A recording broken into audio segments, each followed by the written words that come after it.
Tara mga beshies, samahan nyo kami ngayon sa aming masayang family adventure. Dito lamang yan sa Sawangan Park, Legazpi City, Albay, Bicol Region. Ang Legazpi City ay bahagi ng Bicol Region dito sa Pilipinas at dito rin matatagpuan ang sikat na Mayon Volcano.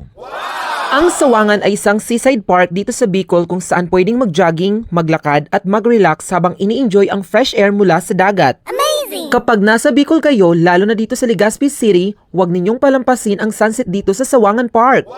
Sobrang ganda pa ng kulay ng langit kapag hapon tapos may dramatic view pa ang Mayon Volcano. Perfect pang picture at pang relax.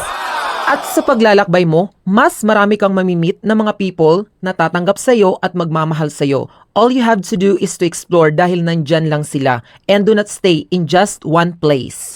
Dahil binigyan tayo ng buhay ng Panginoon para enjoyin yung mga magagandang bagay na nilikha niya dito sa mundo. Na dapat nating pahalagahan kasama na ang ating pamilya.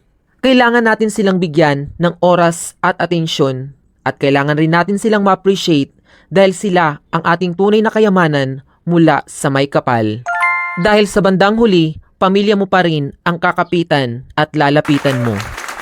At kung merong mga pagkakataon at opportunity makasama ang pamilya mo, sulitin ninyo at i-enjoy ninyo ang buhay na magkakasama. At lahat ng mga material na bagay dito sa mundo ay mahahanap at mapapalitan mo pa, katulad ng pera, ng mga magagarang kagamitan at ang trabaho.